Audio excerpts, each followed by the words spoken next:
नमस्कार दोस्तों, कैसे हैं आप लोग? स्वागत है आपका अपने चैनल समझो फिजिक्स में। मैं लेक्चरर गौरव कुमार। फ्रेंड्स, जैसा कि आप जानते हैं, आज 26 नवंबर है और आज के दिन भारत के इतिहास का एक ऐतिहासिक दिन जो 1949 26 नवंबर को, जिस दिन हमारा पूरा संविधान बन के तैयार हुआ और उसको पार्शली रूप से हमने अपना लिया था। तो उसी की मेमोरी में 2015 से ये national constitution day of India या भारतीय संविधान दिवस के रूप में मनाया जा रहा है। और जिसकी मंशा, जिसके पीछे मंशा ये है कि इस संविधान को, अपने भारत के संविधान को हम जाने। इस संविधान के पीछे की जो धारणा है, हमारे निर्माणकर्ता जो संविधान के, जिन्होंने इतना महान कार्य करके एक हमारे लिए एक ऐसी महान पुस्तक, एक रूल बुक हमारे भारतवर्ष को दी, जिसका हम सदा हम ऋणी रहेंगे। तो आज इसी के बारे में मैं थोड़ा सा बात करने वाला हूँ। इसका थोड़ा सा बेसिक सा ओवरव्यू डिस्कस करते हुए थोड़ा चलते हैं कि थोड़ा ब्रीफिंग इसकी हो जाए। शुरुआत करते हैं डॉक्टर बी आर अम्बेडकर की एक कोट से। He said, the constitution is not a mere lawyer's document, it is a vehicle of life and its spirit is always the spirit of age। ये कॉन्स्टिट्यूशन जो है कि लॉयर का document नहीं है, जो हम ये समझें कि लीगल लैंग्वेज ही है, इसके अंदर लॉयर्स ही इसको पढ़ेंगे, ऐसा नहीं है। ये हमारे जीवन के तरीके, हमारे भारतवर्ष के अंदर क्या क्या पर्टिकुलर नियम बनाए गए हैं लोगों के जीने के लिए, उसके बारे में बहुत सारी जानकारियाँ देता है। तो ये हर भारतीय नागरिक को इसके बारे में पता होना चाहिए, इसमें क्या लिखा है, इसके बारे में, इसके क्या क्या नियम, हमारे क्या क्या अधिकार हैं, क्या हमारे कर्तव्य हैं, क्या मौलिक कर्तव्य हैं। इन सब बातों के बारे में हमारा प्रत्येक नागरिक का जानने का फर्ज होना चाहिए। तो इसको केवल एक लॉयर का डॉक्यूमेंट ना माने, ये एक पूरे पर्टिकुलर प्रत्येक नागरिक के लिए बहुत ही आवश्यक एक ग्रंथ, जो कॉन्स्टिट्यूशन के रूप में बन के तैयार हुआ है सभी के लिए। अब कॉन्स्टिट्यूशन होता क्या है, अगर हम बात करें कॉन्स्टिट्यूशन किसको कहते हैं, तो कॉन्स्टिट्यूशन एक रिटन डॉक्यूमेंट है, ऐसा जरूरी नहीं है। कुछ कंट्रीज में अनरिटन डॉक्यूमेंट भी के फॉर्म में भी कॉन्स्टिट्यूशन तैयार किया गया है। तो बेसिकली एक ये रूल बुक हम इसको कह सकते हैं। एक ऐसे कुछ नियम कि जिसके दायरे में रह करके हमारी गवर्नमेंट काम करती है, जिसके दायरे में रह करके हम अपने जीवन का निर्वाह करते हैं। क्योंकि जीवन जीने के लिए हमें हमेशा कुछ नियमों की आवश्यकता होती है, कुछ नियमों के दायरे में बंद करके एक डिसिप्लिन वे में, एक अनुशासन के साथ हमें जीवन को जीना आना चाहिए। और चाहे हम कोई गेम भी अगर खेलते हैं, फॉर एग्जांपल हम फुटबॉल गेम खेलते हैं, क्रिकेट गेम खेलते हैं, तो उसके में कुछ नियम उस पर्टिकुलर गेम के लिए बनाए जाते हैं, जिन नियमों का पालन हम करते हैं और तभी उस गेम को खेलने का आनंद पूरी तरह से ले पाते हैं। तो ऐसे ही इस भारतवर्ष में जब हम रह रहे हैं, तो यहाँ जीवन जीने के लिए कुछ हमारे संविधानकर्ताओं, निर्माणकर्ताओं ने कुछ नियम, दायरे, एक संवैधानिक पुस्तक जो तैयार करके हमें दी, जिसमें ये दर्ज किए गए, तो वही हमारा एक बन गया संविधान। तो संविधान को बेसिकली सिंपली अगर भाषा में कहें तो एक रूल बुक है, एक सिर्फ हमारे लिए नियम की किताब है, जिसमें कुछ नियम लिखे होते हैं। अब वो नियम जनरली प्रत्येक नागरिकों के लिए, कुछ नियम उनके कर्तव्य या उनके अधिकारों के बारे में जो बात करते हैं, बहुत जो भी, जिस तरह से हमारी गवर्नमेंट रन करती है, हमारा स्टेट रन करता है, स्टेट से मतलब मेरा यहाँ कंट्री से है, देश से है, उसी के बारे में ये जानकारी इस पुस्तक के अंदर दी जाती है। और भी डेफिनेशन इसकी बन जाती है। It sets out the fundamental principles by which the state is govern. कुछ हमारे मौलिक नियम इसमें है, कुछ जिसकी सहायता से हमारा जो शासन है हमारे राज्य में या हमारे देश में चलता है। तो एक सेट ऑफ लॉज है, जैसा कि बता रहे हैं, तीनों डेफिनेशन लगभग एक ही बात कह रही हैं। कुछ नियमों का एक समूह है जो रिप्रेजेंट करता है हमारे स्टेट की एक छवि को, हमारे स्टेट की रिक्वायरमेंट को, कैसे हम अपनी लाइफ को रन करते हैं, कैसे हम अपने शासन को चलाते हैं, कैसे हमारा देश प्रगति करता है, इस बारे में बात करते हैं। तो ये एक कॉन्स्टिट्यूशन की बेसिक डेफिनेशन, जिसको हिंदी में हम संविधान भी कहते हैं, तो ये भी हमें पता होना चाहिए। अब इस संविधान के बनने का पीछे कैसे ये बना, इसकी मेकिंग कैसे हुई, तो इसके पीछे एक संविधान सभा का जो आयोजन 1946 में हुआ था, और इस संविधान सभा में लगभग 299 मेंबर जो इन्वॉल्व हुए थे, जिनको लगभग 2 साल 11 महीने 18 दिन का समय लगा। लगभग 11 सेशन, 165 दिनों का डिस्कशन करने के बाद ये एक संविधान बन करके तैयार हुआ। और इस संविधान में जितनी भी जरूरत की बातें थी, क्या क्या हमारे नियम हो सकते हैं, चाहे वो हमारे फंडामेंटल राइट्स के बारे में बात हो, चाहे हमारे वो कर्तव्यों के बारे में बात हो, या सरकार के मौलिक कर्तव्यों के बारे में बात हो, सब पे बहुत ही डीप डिस्कशन के बाद ये संविधान बन करके तैयार हुआ है।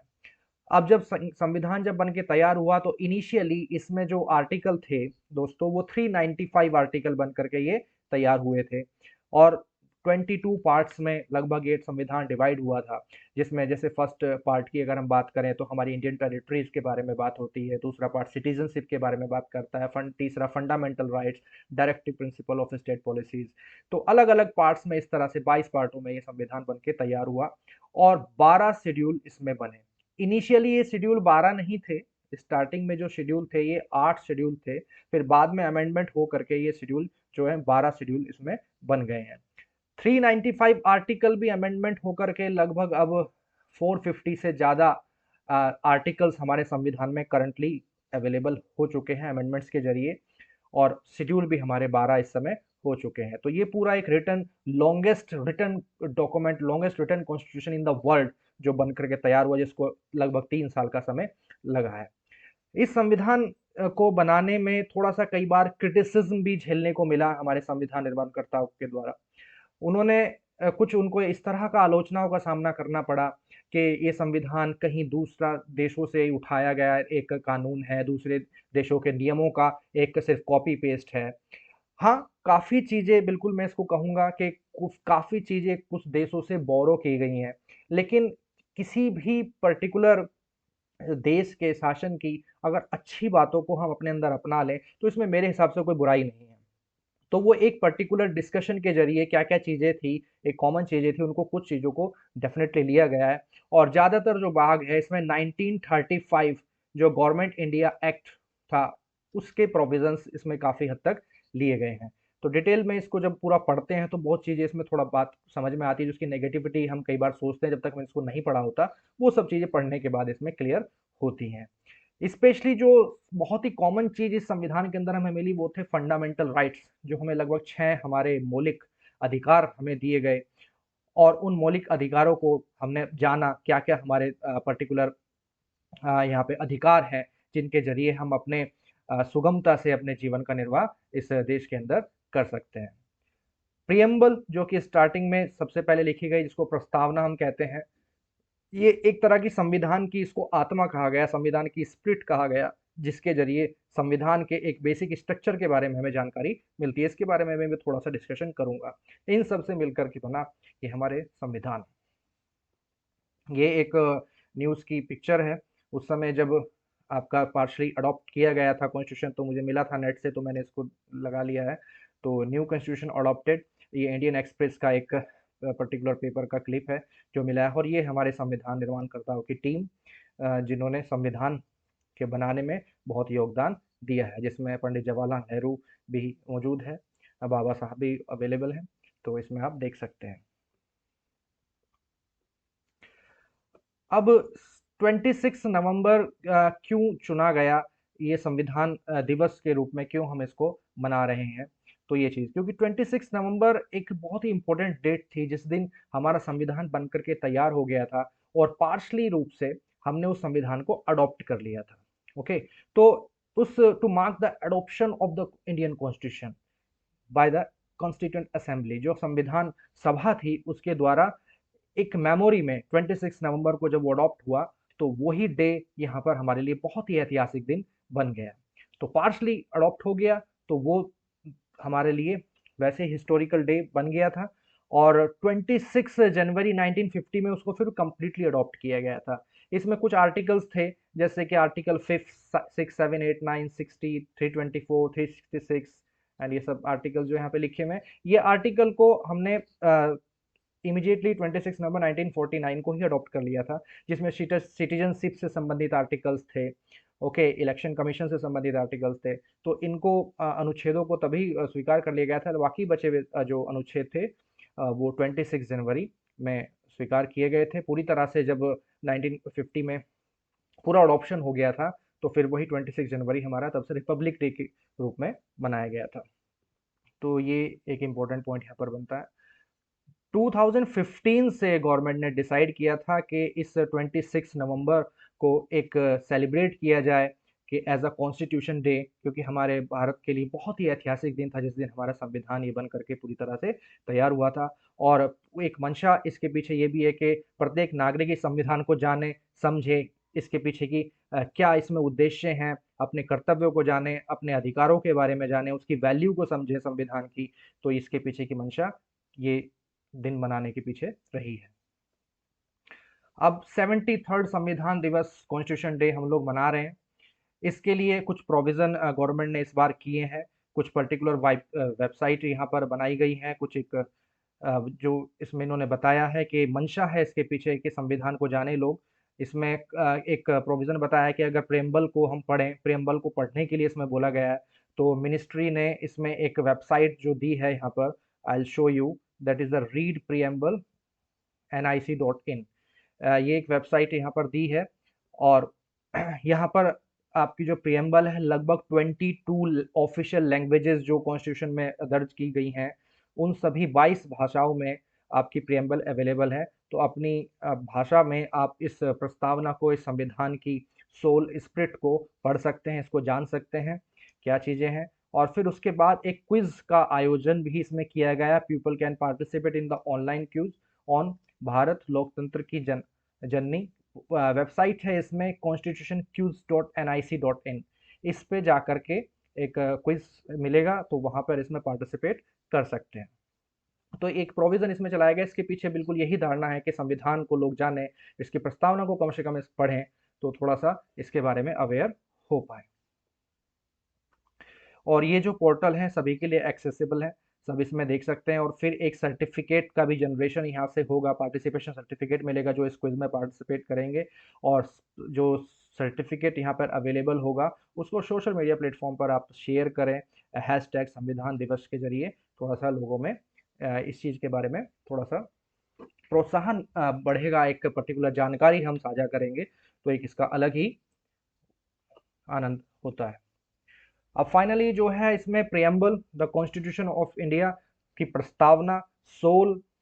इस प्रियम्बल जो कि हमारी उद्देशिका जिसको हिंदी में कहा जाता है, शुरुआत में तो इसको कॉन्स्टिट्यूशन का पार्ट नहीं माना जाता है कि बैरोबरी यूनियन का केस जो था 1960 के आसपास, तो वहां पर तो सुप्रीम कोर्ट ने डिक्लेयर किया था कि कॉन्स्टिट्यूशन का पार्ट ये नहीं है, बस इसको हम नॉर्मल पढ़ सकते हैं, बस एक हमारी स्पिरिट इससे पता चलती है।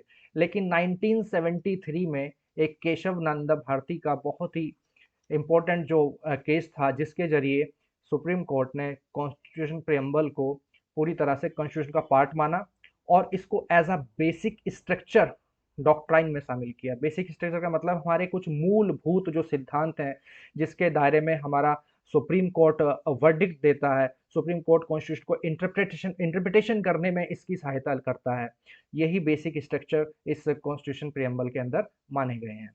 तो 1973 केशव नंदा भारती केस के अंदर इसको डिसाइड किया गया। तो now it's a part of the constitution और बहुत ही इंपॉर्टेंट है। क्या है इस प्रियम्बल में लिखा है, थोड़ा देख लेते हैं। तो इसमें लिखा है we the people of India. We the people of India मतलब ये जो कॉन्स्टिट्यूशन तैयार हुआ है ये हमने बनाया है, ठीक है, अपने लोगों के लिए बनाया है। Are having solemnly resolved to constitute India, यानी कि गंभीरता से हमने इसके ऊपर काम करते हुए इसको रिजॉल्व किया है। कुछ पॉइंट्स यहाँ पर दिए गए हैं, वन बाय वन थोड़ा देखें। एक वर्ड मिल रहा है पे सॉवरन, सेकंड है socialist, secular democratic republic and to secure to all its citizen. तो सॉवरन को पहले समझते हैं। सॉवरन का मतलब होता है बेसिकली कि there is no authority above it, कि कोई भी अथॉरिटी अब इस कॉन्स्टिट्यूशन के ऊपर नहीं है, सबसे ऊपर कॉन्स्टिट्यूशन है। वी हैव टू फॉलो, हमारे यहाँ रूल ऑफ लॉ है, उसी को हमने फॉलो करना है, वो हमारा कॉन्स्टिट्यूशन के अंदर बताया गया है। अब हम किसी का भी पर्टिकुलर किसी भी कंट्री का हम पार्ट नहीं है, हम किसी कोई भी कंट्री हमारे ऊपर नहीं है, किसी का हम ऑर्डर नहीं मानने वाले हैं। तो ये सॉवरेनिटी हमारे यहाँ पर दिखाई देती है। फिर आता है सोशलिस्ट। सोशलिस्ट की अगर बात करें, सामाजिक जिसको कहते हैं, एक गांधीयन प्रिंसिपल ये रहा है, लेकिन सोशलिस्ट की भी अपनी अपनी धारणाएं रही हैं।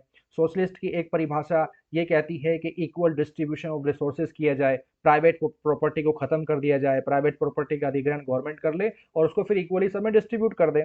लेकिन हमारे यहाँ ऐसा प्रिंसिपल नहीं है, हमारे यहाँ मिक्स्ड इकोनॉमी है, मिश्रित अर्थव्यवस्था है। हमारे यहाँ प्राइवेट और गवर्नमेंट दोनों को एग्जिस्टेंस साथ साथ चलता है, देखने को मिलता है। तो यही सोशलिस्ट की हमारे यहाँ धारणा रही है। हमारे यहाँ इक्वल अपॉर्चुनिटी दी जाती है लोगों को इक्वल रिसोर्सेज को गेन करने के लिए। फिर अगला वर्ड है सेक्युलर। एक्चुअली जो सोशलिस्ट और सेक्युलर वर्ड थे ये पहले से ओरिजिनली कॉन्स्टिट्यूशन में नहीं थे, ये बाद में एड ऑन किए गए थे 42nd कॉन्स्टिट्यूशन अमेंडमेंट एक्ट के तहत 1976 में। तो 1976 में ये अडॉप्शन हुआ था, जिसमें हमारा एक वर्ड सोशलिस्ट जिसके बारे में मैंने बात की, सेक्युलर, एंड एक वर्ड और था that is the integrity of the nation. ये बाद में अडॉप्ट किए गए थे, ये पहले से ओरिजिनल कॉन्स्टिट्यूशन में ये नहीं थे। तो सेकुलर के बारे में हम लोग बात कर रहे थे। सेकुलर का मतलब होता है कि बेसिकली हम, सेकुलर की परिभाषा हमारी कंट्री के हिसाब से यह है कि हमारे शासन का, हमारी गवर्नमेंट का कोई रिलीजन नहीं होगा। हमारा जो पर्टिकुलर रूल लॉ हम फॉलो करेंगे वो हमारे कॉन्स्टिट्यूशन को फॉलो करेंगे। We respect all the religion, हम रिलीजन सबका सम्मान करेंगे, सब रिलीजन्स को एक इक्वल सबको आज़ादी देंगे, लेकिन कोई भी पर्टिकुलर रिलीजन को फॉलो हमारी गवर्नमेंट नहीं करेगी। ये हमारे लिए सेकुलर की डेफिनेशन हो सकती है। कुछ कंट्रीज में सेक्युलर की डेफिनेशन कुछ अलग होती है कि कोई रिलीजन मानना नहीं है, कि रिलीजन थॉट्स को मानने के ऊपर ही पनिशमेंट्स होती हैं। हमारे यहाँ ऐसा नहीं है, हमारे यहाँ सभी रिलीजनों को माना जाता है, सभी का सम्मान किया जाता है, और बस गवर्नमेंट के जो भी रूल एंड रेगुलेशंस जो बनेंगे वो किसी पर्टिकुलर रिलीजन के लिए नहीं होंगे, वो सब के लिए होंगे। तो ये सेक्युलर की डेफिनेशन यहाँ पर बनती है। एक जो टर्म आती है that is a democratic Republic. Democratic Republic प्रजातंत्र, एक गणतंत्र, दो शब्द यहाँ पर ये बनते हैं। डेमोक्रेटिक का मतलब प्रजातंत्र होता है। डेमोक्रेसी कि हमें अपना हेड चुनने का अधिकार है, उसको इलेक्शन के जरिए हम अपने हेड को चुन सकते हैं। हमारे यहाँ रिप्रेजेंटेटिव डेमोक्रेसी है। ओके, हम एक अपना रिप्रेजेंटेटिव इलेक्शन के जरिए डायरेक्टली या इनडायरेक्टली इलेक्शन के जरिए हम उसको खड़ा करते हैं, वो हमारा नेतृत्व करते हैं। ओके, रिपब्लिक का मतलब ये होता है कि कोई भी हेड ऑफ द इंस्टीट्यूशन होगा वो हेरिडिटरी बेस्ड नहीं होगा, कोई पर्टिकुलर परिवारवाद यहाँ पर नहीं होगा। हमारा जो हमारे नॉमिनल हेड है प्रेसिडेंट, वो भी एक इलेक्शन के जरिए ही चुन करके आएंगे। एक स्पेशल फिक्स टर्म उनका 5 ईयर्स का होगा, उससे ज़्यादा अगर होता है तो दोबारा वो इलेक्शन में ही पार्टिसिपेट करेंगे, तभी वो कंटिन्यू कर पाएंगे। तो ये रिपब्लिक, गणतंत्र हमारी कंट्री के लिए होता है। तो दोनों वर्ड्स में थोड़ा सा डिफरेंस ये है। आगे इसमें बोलते हैं and to secure all its citizen justice. Justice की बात यहाँ पे की गई है, न्याय की बात की गई है। कौन सा न्याय? सोशल, सामाजिक न्याय, इकोनॉमिक आर्थिक न्याय, पॉलिटिकल राजनीतिक न्याय यहाँ पर पूरा मिलेगा।